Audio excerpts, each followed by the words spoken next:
I've done Pilates for over 10 years, and if I'd been relying on Pilates alone to change how I looked, I'd probably have quit after a few months. But the thing is, I will never stop doing Pilates. It is one of the best things that I do for my body, but not for the reasons that most people think. So instead of making you spend 10 years figuring out like I did, I'm going to hand you the whole decade in about 10 minutes. What Pilates changed for my body, what it absolutely didn't change, and then the biggest myth that people believe about Pilates and getting toned abs. So, bit of context first. I'm hypermobile. My joints move further than most people's. And that sounds great until you realize that flexibility without strength just means unstable and very painful joints. I didn't need to get more flexible. I needed to get stronger in the range of motion that I already had. So let's get into it. First lesson was that flexible isn't the same as stable. And the biggest thing Pilates gave me wasn't more flexibility. I had plenty of that. The problem was that I couldn't control it. Being hypermobile, the instability at the end of the range of motion was something that I really struggled with.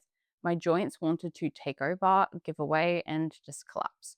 Pilates taught me strength. That slow, controlled movement forced my muscles to support the joint instead of me just hanging off of my ligaments and just stressing the joint even more. So I did not become more flexible, thank God. I became stronger inside my own flexibility. So the lesson for you here is that if you are hypermobile, and it's pretty common, and always feel tight and stiff, the problem is not stretching. You could not stretch enough to fix a hypermobile problem. Those muscles are working overtime to stabilize joints that won't stop moving. And that's the bit that Pilates is really going to target a lot more than other types of movements. So, lesson two was that it's a control system rather than stretching. This is off the back of the last point that I've just made. So, people think that Pilates is a lot of stretching or small movements. It's more of a control system, so stabilizing one part of the body while another part moves, teaching your brain sort of where your body is in space. And that body awareness is going to carry across to anything in your life, really, that needs coordination.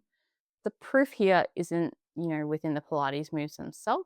It's my core. And honestly, my core is on another level after 10 years. It's great. Um, and I do zero core training outside of Pilates. So everything else seemed to get a bit easier. So ice skating, horse riding, gym, balance, everyday movement. The thing is that your body is going to perform a lot better across your whole life, not just in your class. So lesson three is what really changed was how I move rather than how I look. And the biggest benefit was never how I look. It's being in less pain when I move and I'm more stable and I trust my joints. I have got two disc bulges that I discovered around the age of 20 that stopped me from literally standing up straight for a while. I would be completely hunched over at work. I thought that I was heading for a spinal surgery.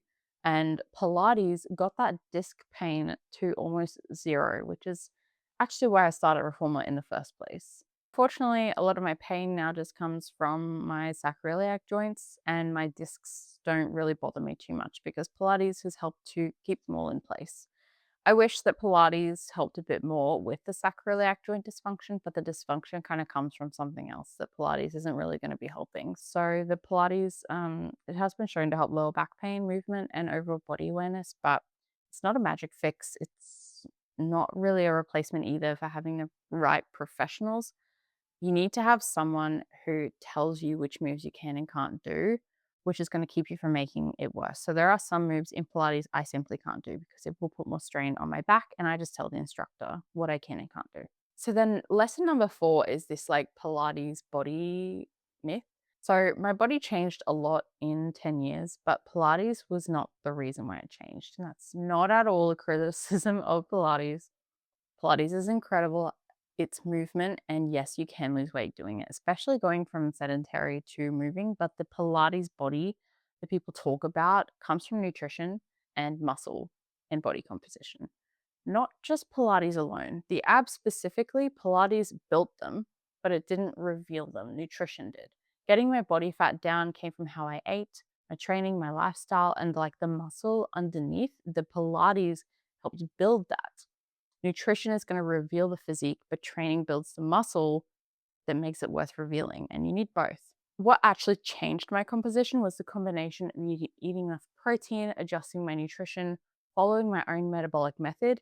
not counting calories, balancing my hormones, building muscle, more overall daily movement and active hobbies that I really enjoy, and an approach that I could actually sustain long term. So it's worth saying that Pilates can build muscle. It's progressive overload. You generally can challenge yourself. But for that sculpted, defined look, strength training alongside really good nutrition is going to get you there a lot faster. Lesson five. So this is more of a question, which is should you just lift instead? Well, no, I don't think you should. So I don't see Pilates and strength training as competing. They do different jobs. I do Pilates for mobility, control, and joint health, plus strength training for muscle and building load over time. And that's what works for me.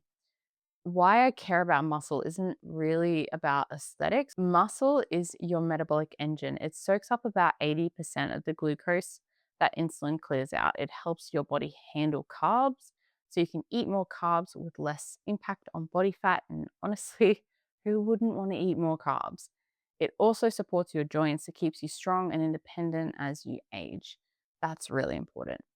Pilates builds control and muscular endurance, but strength training is going to build like thicker, stronger muscle. And that's why I want to do both. The goal isn't necessarily looking good at 30, it's being the person who can still do everything that she loves at 80. So that's 10 years of experience. Pilates changes what your body can do, and nutrition is going to change what it looks like.